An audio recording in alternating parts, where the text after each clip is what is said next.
నేటి మూడవ ఆదివారపు పునరుత్థాన ఆరాధనలో మనల్ని నడిపించిన పరిశుద్ధాత్మ దేవునికి వందనాలు చెల్లించుకుంటూ కూడి వచ్చిన మీ అందరికీ ప్రభు నామమున వందనాలు చెల్లిస్తూ ఉన్నాను. ఈరోజు ఒక మాట మీ మధ్య ఉంచాలని ఆశపడుతున్నాను. జీవితంలో రెండు ప్రాముఖ్యమైన పరిస్థితులు ఏర్పడతాయి. ఒకటి పాజిటివ్, రెండు నెగిటివ్. అనుకూలత, వ్యతిరేకత. ఈ రెండు మనిషిని ఏలుబడి చేస్తాయి. మంచి, చెడు, నవ్వు, ఏడుపు, దుఃఖము, ఆనందము, పరలోకము, నరకము. ప్రియులారా, అలాగే భక్తి, భక్తిహీనత అనేవి ఆధ్యాత్మిక జీవితంలో కనబడతాయి. మనము ఎంచుకునే విధానమును బట్టి మనకు ఉంటుంది. మనము దేనినైతే ఎంచుకుంటామో ఆ ఎంచుకున్న విధానాన్ని బట్టి మన జీవితమునకు లభిస్తాయి. ప్రియులారా, భక్తిహీనత అనేది ఒక భయంకరమైనటువంటి గుణం. భక్తుల జీవితాలలో ఉండకూడనిది, ఏలుబడి చేయకూడనిది, ప్రవేశించనిది ఏమిటి అంటే భక్తిహీనత. ప్రియులారా, ఈ భక్తిహీనత అనే గుణము చాలా భయంకరమైనటువంటి గుణము. ఇది జీవితమును ప్రమాదకరములోనికి దిగజారిస్తుంది. చివరకు ఎంతవరకు నడిపిస్తుందంటే భక్తిహీనత దేవుడు లేడు అని మనసులో ముద్ర వేసేస్తూ ఉంటుంది. ప్రియులారా, ఈ భక్తిహీనత లేక భక్తిహీనులు, ఈ భక్తి లేనివారు, భక్తిహీనులు ఏ విధంగా ఉంటారంటే సంఘానికి, సమాజానికి ప్రమాదకరమైన వారుగా తయారవుతారు. ప్రియులారా, వారు ఎలా ఉంటారంటే భక్తిహీనులు చెడిపోయిన వారుగా ఉంటారు. అసభ్యకరమైన కార్యాలు చేయుటకు ఇష్టపడుతూ ఉంటారు. ఈ భక్తిహీనులు ఎలాగుంటారంటే ఇతరులకు సహాయము చేయలేని వారుగా ఉంటారు. ఈ భక్తిహీనులు ఎలాగుంటారంటే వారు బొత్తుగా చెడిపోయిన వారుగా ఉంటారు. ఈ భక్తిహీనులు ఎలా ఉంటారంటే క్రమము తప్పిపోయిన వారుగా, భక్తి తప్పిపోయిన వారుగా, దారి తొలగిపోయిన వారుగా ఉంటారు. ప్రియమైనటువంటి దేవుని బిడ్డలారా, ఈ భక్తిహీనులు వారే గొప్పవారుగా, వారే మంచివారుగా, వారే శ్రేష్టమైన వారుగా తలంచుకొని బ్రతకడానికి ఇష్టపడతారు. కాబట్టి ప్రియమైనటువంటి దేవుని బిడ్డలారా, ప్రియమైనటువంటి సంఘమా, కీర్తన 14:1 చెప్తాడు, వారు ఎటువంటి వారంటే భక్తిహీనత ఎంతటి ప్రమాదాన్ని దారి తీసుకెళ్తుందో మనము గ్రహించవలసిన వారమై ఉన్నాం. దేవుడు లేడని తమ హృదయములో భక్తిహీనులు అనుకుంటూ బ్రతుకుతారు. వారు ఎంతటికైనా దిగజారిపోవడానికి ఇష్టపడతారు. ప్రియమైనటువంటి దేవుని బిడ్డలారా, కాబట్టి భక్తిహీనత అంత ప్రమాదము. భక్తులుగా ఉన్న మన జీవితంలో, ఆధ్యాత్మికమైన భక్తి చేస్తున్న మన జీవితంలో భక్తిహీనత కనబడకూడదు. భక్తిహీనతకు చోటు ఇవ్వరాదు. కాబట్టి ప్రియమైనటువంటి దేవుని బిడ్డలారా, భక్తిహీనులు వారి హృదయములో వ్యర్థమైన వాటిని దేవోక్తి వలె పలుకుతారు. భక్తిహీనులు ఏం చేస్తారు? వ్యర్థమైన వాటిని దేవోక్తి వలె పలుకుతారు. అంటే భక్తిహీనులు బూతు మాటలు మాట్లాడడానికి ఎలాగ వాడతారంటే భయంకరంగా వాడతారు. ఆ మాటలు వినడానికి కూడా భయం వేస్తుంది. ఆ మాటలు ఆలకించటానికి ప్రమాదాన్ని నెట్టేస్తాయి. అటువంటి మాటలు దేవోక్తి వలె వాళ్ళు పలుకుతారు. ఏమంటారంటే, యేసు ప్రభు వారు లాంటి వారే సాతాను చేత శోధింపబడ్డారు. మనమెంత, మన విశ్వాసము ఎంత? ఈ మాటలు భక్తిహీనులు పలుకు మాటలు. యేసయ్య అన్నాడు, నా యందు విశ్వాసం ఉంచువాడు నాకన్నా గొప్ప కార్యాలు చేస్తాడు అన్నాడు. అయితే భక్తిహీనులు మాటలు ఎలాగుంటాయంటే, యేసయ్యే శోధింపబడ్డాడు, మనల్ని శోధింపబడ్డం ఒక వింత. యేసయ్య సాతాను చేత సాతానుగాడు శోధించబడలా. యేసయ్య తనంతటి తాను శోధింపబడ్డానికి ఇష్టపడ్డాడు. తన శక్తి ఏంటో, తాను ఎటువంటి వాడో సమాజానికి, లోకానికి తెలియజేయడానికి, తన్ను తాను బయలుపరుచుకోవడానికి ఇష్టపడ్డాడు.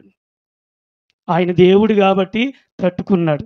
మనం మనుషులు కాబట్టి మనం ఎలా తట్టుకోగలం? పర్వాలేదులే, నీవు అది చెయ్యు, ఇది చెయ్యు. భక్తిహీనులు పలుకు మాటలు. ప్రియమైనటువంటి దేవుని బిడ్డలారా, భక్తిహీనుల హృదయములో దేవోక్తి వలె వారి పలుకులు ఉంటాయంట. కాబట్టి వారు దేవుని భయము భక్తిగా లేకుండా భూమి మీద బ్రతకడానికి ఇష్టపడతారు. 36వ సంకీర్తన 1వ చరణంలో మాట ఉంటుంది, వారు ప్రియులరా దేవుని భయము భక్తిగా లేకుండా వారు ప్రవర్తిస్తారు, నడుస్తారు. భక్తిహీనులు సమాజములు ఎలాగుండాలో, సంఘములు ఎలాగుండాలో, కుటుంబములు ఎలాగుండాలో, తల్లిదండ్రుల దగ్గర ఎలాగుండాలో, భార్య దగ్గర ఎలాగుండాలో, పిల్లల దగ్గర ఎలాగుండాలో, భర్త దగ్గర ఎలాగుండాలో, పెద్దల దగ్గర ఎలాగుండాలో, కాపరి దగ్గర ఎలాగుండాలో తెలియని బ్రతుకులు బ్రతికిన వారు భక్తిహీనులు.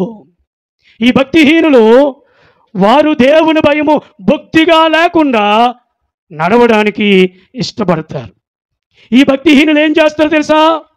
వారు మంచం మీద ఉంటుండగానే పాపపు తలంపులో తలస్తా ఉంటారు. చూడండి, భక్తిహీనత అంత భయంకరమైనది.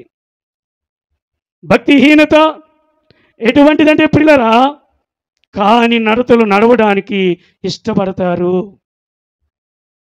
దేవుని బిడ్డల మన జీవితంలో భక్తిహీనత అనేది ఉండకూడదు. ప్రియులరా, భక్తి కలిగిన వారు మాటలు వేరు, భక్తిహీనుల మాటలు వేరు. భక్తి కలిగిన వారి సహవాసాలు వేరు, భక్తిహీనుల సహవాసాలు వేరు. భక్తి కలిగిన వారు నడత వేరు, భక్తిహీనుల యొక్క నడతలు వేరు. ఈ దినాన్న భక్తిహీనులు ఎంత ప్రమాదకరమైన వారో మనము తెలుసుకునుట మంచిది. భక్తిహీనత ఒక చీడ పురుగు లాంటిది. భక్తిహీనత ఎటువంటిదంటే ఒక ఎడారి బ్రతుకు కలిగిన బ్రతుకు లాంటిది భక్తిహీనత. ప్రియులరా, దేవుని బిడ్డలారా, భక్తిహీనత ఎటువంటిదంటే ఒక భయంకరమైన మనిషిని చంపగలిగిన విషము లాంటిది, పాయిజన్ లాంటిది భక్తిహీనత. కాబట్టి భక్తులమైనటువంటి మనము భక్తిహీనతకు చోటు ఇవ్వకూడదు. ఒకరోజు వర్షం పడింది. వర్షం పడితే పెద్ద వర్షం పడింది. ఎలుక పిల్లలు పెట్టింది. దాన్ని ఒక దానిలో దాచుకుంది. పిల్లరా, బయట పందికొక్కు ఉంది. ఈ పందికొక్కు వర్షమునకు తడిసిపోతుంది. అయితే ఎలుకలు నివాసము చేసిన ఆ గొయ్యి దగ్గరికి వెళ్ళి ఈ పందికొక్కు ఏం చేసిందంటే చిన్న మూతి పెట్టిందంట. ఎలుక తల్లి అన్నదంట, అయ్యయ్యో, నాకు చాలా పిల్లలు ఉన్నాయి, నువ్వు మూతి పెడితే మాకెక్కడ చోటు ఉంటుంది అంటే, పర్వాలేదు నేస్తాం, బయట పెద్ద వర్షం పడుతుంది, కొంచెం నా మూతి పెట్టుకోవడానికి చిన్న చోటు ఇవ్వచ్చు కదా, కనికర పడవచ్చు కదని పందికొక్కు ఎలుక కడిగిందంట. పోనీలే అని ఎలుక ఏం చేసిందట, పందికొక్కుకు మూతి పెట్టుకోవడానికి అవకాశం వచ్చిందట. ఈ పందికొక్కు ఏం చేస్తుంది తెలుసా? అవకాశం ఇచ్చింది కదా, అలా అలా అలా అలా అలాగా చివరికి మొత్తం వెళ్ళిపోయింది. ఆ ఎలుక అన్నదట, ఇదేంటి పందికొక్కు, ఇప్పుడు చోటు చాలట్లేదు, ఎంత పని చేసేవేంటి నువ్వు అని అంటే, పందికొక్కు అన్నదంట, నచ్చితే ఉండు, లేకపోతే బయటికి వెళ్ళిపో. నచ్చితే ఉండు, లేకపోతే వెళ్ళిపో. పిల్లరా, భక్తి జీవితంలో భక్తిహీనత అనేది పందికొక్కు వలె దూరడానికి నీలో ప్రవేశిస్తారు. కొంచెము చోటివ్వా, నేను ఎండకి ఎండిపోతున్నాను, వానకు తడిసిపోతున్నానని భక్తిహీనత అడుగుతుంది. పర్వాలేదులే, నువ్వు రా, నాకు చోటు ఉంది అన్నవనుకో, ఆ భక్తిహీనత నీలో ఉన్న భక్తిని తొలగించి నీ బ్రతుకును భక్తిహీనతలోనికి నడిపిస్తారు.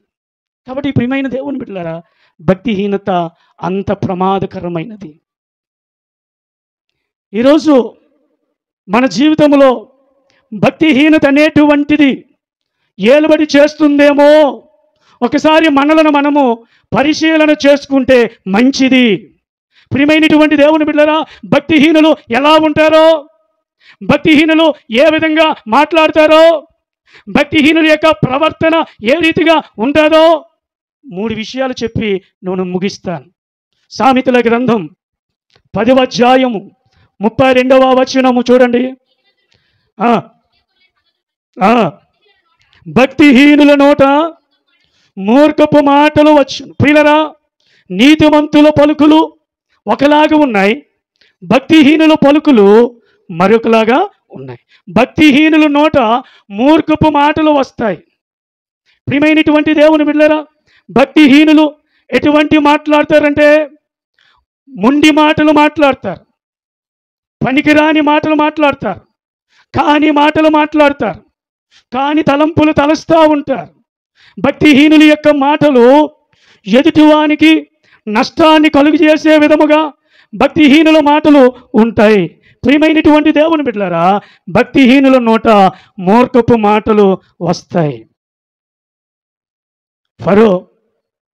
మోషే ఫరో దగ్గరికి వెళ్ళినప్పుడు ఇజ్రాయేల్ ప్రజలను ఆరాధన బలికి ఇవ్వండి అవకాశం అంటే ఫరో అన్నాడు, యెహోవా ఎవడు అన్నాడు. అంటే భక్తిహీనుల మాటలు, మూర్ఖపు మాటలు వస్తాయి.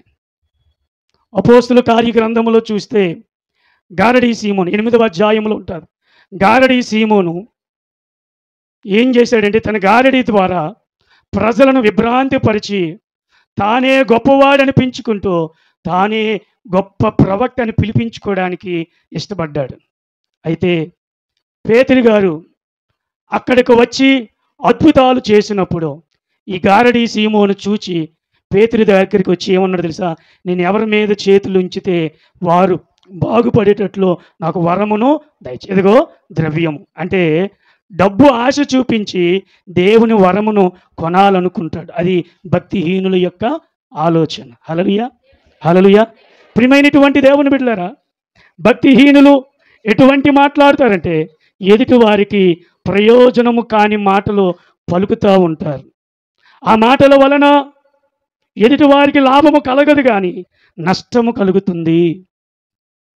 పర్వాలేదులేనన్నా, దేవుడు క్షమిస్తాడులేనన్నా, పోనీలే అని సర్దుబాటు చేసుకుంటారే, అవి భక్తిహీనులు పలికిన పలుకులు. దేవుడు అన్నాడు, నీ మాట అవునంటే అవును, కాదంటే కాదు అన్నట్లుగా ఉండాలి. ఈ భక్తిహీనుల నోట మూర్ఖపు మాటలు వస్తాయి. చూడండి 42వ సంకీర్తన 3వ చరణం.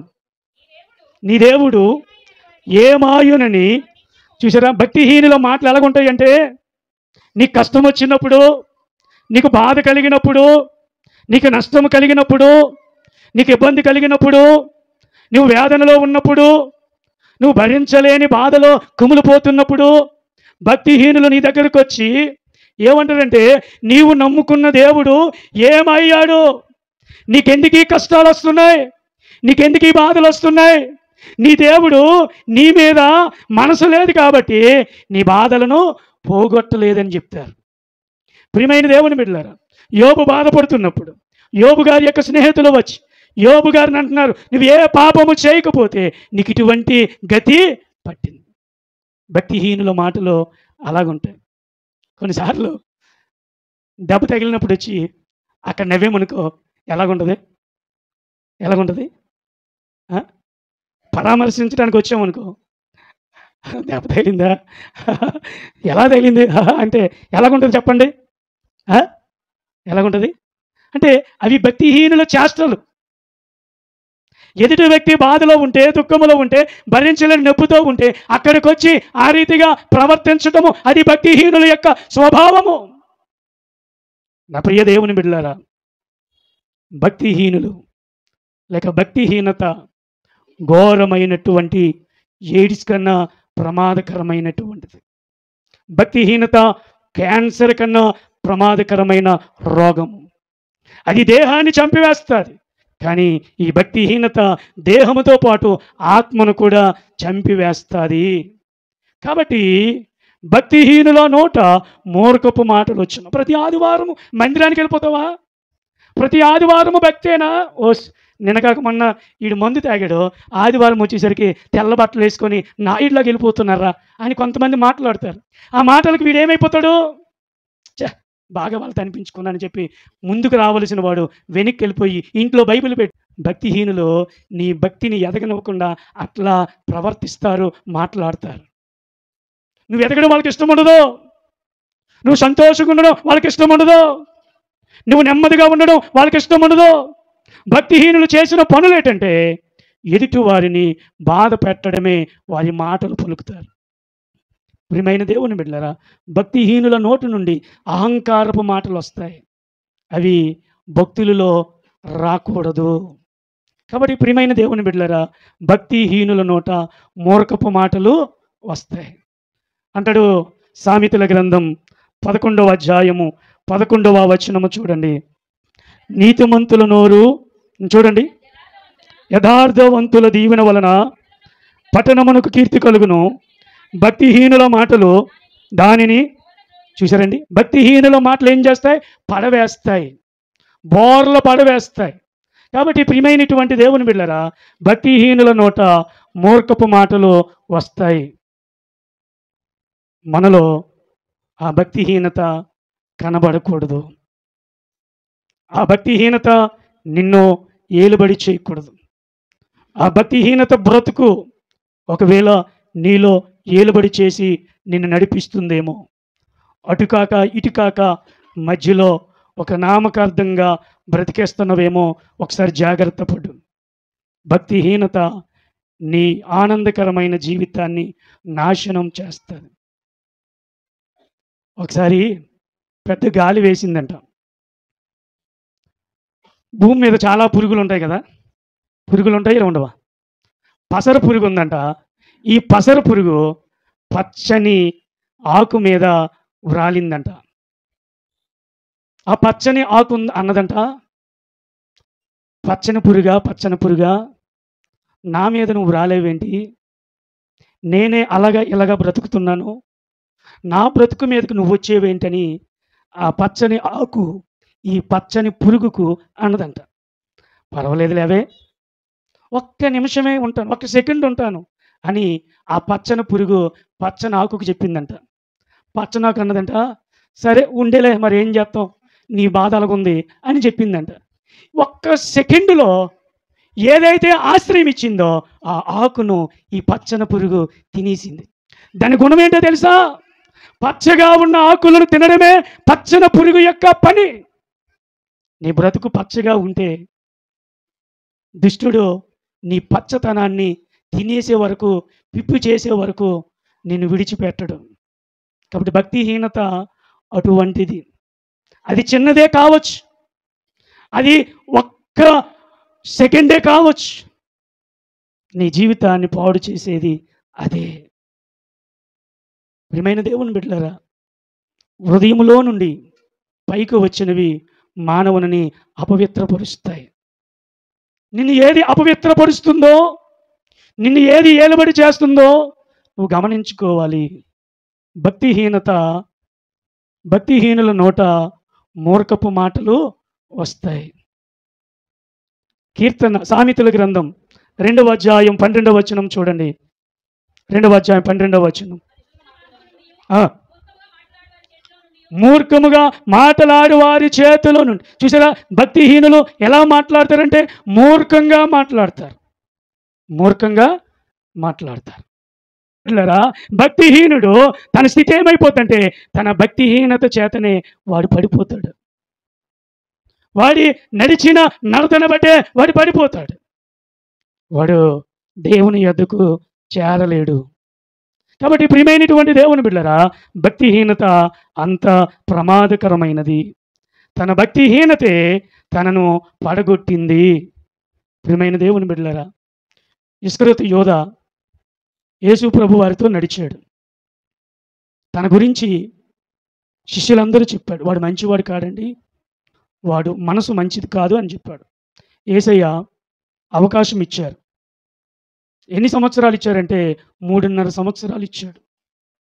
వాడి మనసును మార్చుకోవడానికి, హృదయంలో ఉన్న వారి తలంపులు మార్చుకోవడానికి వాడి ముందు అనేక కార్యాలు చేయగలిగారు ప్రభువారు. అయినా తనలో మార్పు రాలేదు. తన భక్తిహీనత ఎక్కడికి నడిపించిందంటే ప్రభువును అమ్మడానికి, బేరమాడడానికి నడిపించింది. తన భక్తిహీనత ఏం చేసింది? తననే ఉరి వేసుకున్నట్లు పడవేసింది. హల్లెలూయా. చూసారా ప్రియులరా, మనం అనుకుంటాం నేను ప్రభువుతో నడుస్తున్నాను, వాక్యం చదువుతున్నాను, పాటలు పాడుతున్నాను, మందిరానికి వస్తున్నాను, సహవాసంలో పాల్గొంటున్నాను, మంచిదే, నీకు మించిన వారు ఎవరూ లేరు. కానీ నీలో భక్తిహీనత ఉంటే ఆ భక్తిహీనత నీవు ప్రభువుతో కలిసి ఉండడానికి అవకాశము కుదరదు. ఆ భక్తిహీనత ఏం చేస్తుందంటే ప్రభువు దగ్గరికి వెళ్లకుండా నిన్ను పడవేస్తుంది. కాబట్టి భక్తిహీనత అంత నష్టాన్ని కొని తెస్తుంది. ప్రియమైన దేవుని బిడ్డలారా, నోవహు కాలంలో దేవుడు ఆత్మస్వరూపుగా వచ్చి సంవత్సరము 6 మాసాలు నోవహు ద్వారా వాక్యాన్ని అందించారు. జలప్రళయం రాబోతుంది కాబట్టి మీరు వాడలోనికి ప్రవేశించండి. అయితే నోవహు మాటలు వారికి వెరితనముగా అనిపించాయి. దేవుడు ఆకాశమునకు ఆజ్ఞాపించాడు, భూమికి ఆజ్ఞాపించాడు. ఆకాశపు తూములు విప్పాడు, భూమి క్రింద ఉన్న ఆ భూమి యొక్క తూములను కూడా విప్పాడు. పైనుంచి నీరు, క్రింద నుంచి నీరు. ఆ నీరు దినదినము పెరుగుతూ వస్తుంది. ఎంతవరకు వచ్చిందయ్యా అంటే పీకల వారికి వచ్చింది. అప్పుడు వాళ్ళు కేకలు వేస్తూ ఉన్నారు, నోవహు మమ్మల్ని రక్షించు, నోవహు మమ్మల్ని రక్షించు, ఇదిగో తాడు ద్వారా మమ్మలను కాపాడు అంటే వారి నుంచి దూరం అయిపోతూ ఉంది. దేవుడు చెప్పాడు, నోవహు మనసు మెత్తన మనసు అని చెప్పి, నోవహు నువ్వు లోపల వెళ్ళి తలుపు వేయము అంటే వారి భక్తిహీనత వారిని ఎక్కడికి పడవేసింది? మరణమునకు పడవేసింది.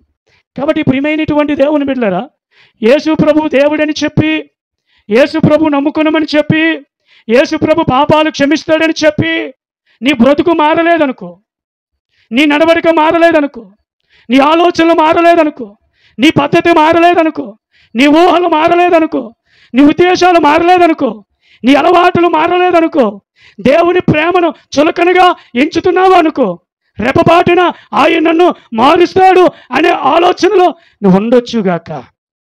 అదే భక్తిహీనత. భక్తిహీనులు కలిగిన వారు దేవునితో సరిగా నడవలేరు. ఎందుకంటే దేవుని దగ్గర హద్దులు, నియమాలు, నిబంధనలు, క్రమశిక్షణ ఉంటుంది. హల్లెలూయా. విలాసవంతమైన జీవితము ఉండదు. మనకు నచ్చినట్లుగా నడుస్తామంటే ఆయన దగ్గర కుదరదు. మనకి ఇష్టం వచ్చినట్లుగా ప్రవర్తిస్తామంటే దేవుని దగ్గర ఉండదు. ఇది పరిశుద్ధమైన స్థలం. ఇక్కడ పరిశుద్ధమైన దేవుని మాటలు, పరిశుద్ధుడైన దేవుడు ఉంటాడు. ఇక్కడ పరిశుద్ధానికే త్రోవ కానీ అపరిశుద్ధానికి, అపవిత్రతకి, అన్యాయానికి, అక్రమానికి, అవినీతికి, అనాలోచనకి త్రోవ లేదు. హల్లెలూయా. కారణం ఏంటి? ఇక్కడ భక్తులు ఉండే స్థలం. భక్తులు దేవునికి అనుకూలముగా నడుచుకుంటారు. కాబట్టి ప్రియమైనటువంటి దేవుని బిడ్డలారా, భక్తిహీనులు తన భక్తిహీనత చేత వారు పడిపోతారు. నీ ఆత్మీయ స్థితి ఎలా ఉందో ఒకసారి ఆలోచన చేయి. భక్తి కలిగి ఉంటున్నావా? భక్తిహీనత కలిగి ఉంటున్నావా? నువ్వు చేస్తే అది తప్పు. నువ్వు చేస్తే అది తప్పు. ఎందుకనుకున్నావు? నువ్వు సర్వశక్తిమంతుడైన దేవునిని నమ్ముకున్నామని సాక్ష్యం ఇచ్చావు. నువ్వు పరిశుద్ధముగా బ్రతుకుతున్నామని ప్రమాణం చేశావు. మరణము వరకు నమ్మకముగా ఉంటానని ఒప్పందం చేసుకుంటావు. మరి ఆ పనికిరాని చేష్టలు, ఆ కాని పనులు చేస్తే అది నీకు ఏ ముద్ర వేస్తారంటే భక్తిహీనత, భక్తిహీనులని ముద్ర వేస్తారు. అవి మనం పాటించడానికి హక్కు లేదు. వాళ్ళు పాటించవచ్చు కాక మనకనవసరం. వాళ్ళది మనం తప్పు పట్టడానికి వీలు మనకు హక్కు లేదు. కానీ మనము పాటించటానికి మనకు హక్కు లేదు. నేను తప్పు మాటలు చెప్పను. వాక్యము ఉన్నదే ఉన్నట్టుగా నేను చెప్తాను. దేవుడు రాసిన గ్రంథం ఇది. ఏది చేయకూడదని బైబిల్లో ఉంది. అలాంటి పనులు చేస్తే దేవుని కృపకు దూరం అయిపోతారు. శిక్ష చవి చూడవలసి వస్తారు. కాబట్టి ప్రియులరా, భక్తిహీనుడు తన భక్తిహీనతను బట్టి తానే పడిపోయిన పరిస్థితి వచ్చింది. మూడవదిగా చూస్తే భక్తిహీనుడికి ఏమో తెలుసా? బాధల పాలవుతారు. చూడండి ఈ సామెతల గ్రంథం 11వ అధ్యాయం 8వ వచనం చెప్పి నేను ముగిస్తాను. నీతిమంతుడు బాధ నుండి తప్పింపబడును, బుద్ధిహీనుడు బాధ పాలగును. చూసారా, భక్తిహీనుడు తన భక్తిహీనతను బట్టి ఏమి జరుగుతుందంటే వాడికి కష్టాలు పాలవుతాడు, బాధల పాలవుతాడు, ఇబ్బందులు పాలవుతాడు. కాబట్టి తన భక్తిహీనత తనకు సంతోషాన్ని కలిగిస్తుందా, దుఃఖాన్ని కలిగిస్తుందా? తన భక్తిహీనత తనకు దుఃఖాన్ని కలిగిస్తుంది. మరి అలాంటప్పుడు భక్తిహీనతగా ఉండడం ఎందుకు? భక్తిహీనతగా నడవడం ఎందుకు? భక్తిహీనతగా జీవించడం ఎందుకు? చాలని భక్తి చేయడం ఎందుకు? ఈరోజు భక్తులమని పిలిపించుకుంటున్న మనలో భక్తిహీనత ఉందేమో. భక్తిహీనత ఈరోజు చెడ్డ రోజు, ఆ రోజు మంచి రోజు అనే ఆలోచన కలిగి ఉన్నవేమో. వారి భక్తిహీనత ఏం చేస్తుందంటే వారికి బాధల పాలు చేస్తాయి. మీరు ఇంటికి వెళ్ళి చదవండి. ఎస్తేరు గ్రంథం 5వ అధ్యాయం, ఎస్తేరు గ్రంథం 7వ అధ్యాయం. హామాను అనేటువంటి వాడు ఉంటాడు. వాని యొక్క భక్తిహీనత వానికి నష్టాన్ని, మరణాన్ని, శ్రమను తీసుకొని వచ్చింది. కాబట్టి ప్రియమైన దేవుని బిడ్డలారా, భక్తిహీనత భయంకరమైన పాపము. ఆ భక్తిహీనత భక్తులమైన మనలో ఏలుబడి చేయకూడదు. భక్తిహీనత ఏలుబడి చేయకూడదు. భక్తిహీనులు ఎలాగుంటారంటే మూర్ఖపు మాట్లాడతారు. భక్తిహీనులు ఎలాగుంటారంటే తన భక్తిహీనత తనను పారవేస్తారు. భక్తిహీనత ఏం చేస్తుందంటే తనను బాధల పాలు చేస్తారు. మనం ఎలా ఉండాలంటే బలమైన భక్తి జనాంగముగా ఉండాలి. అట్టి కృప దేవుడు మనకు దయచేయును గాక.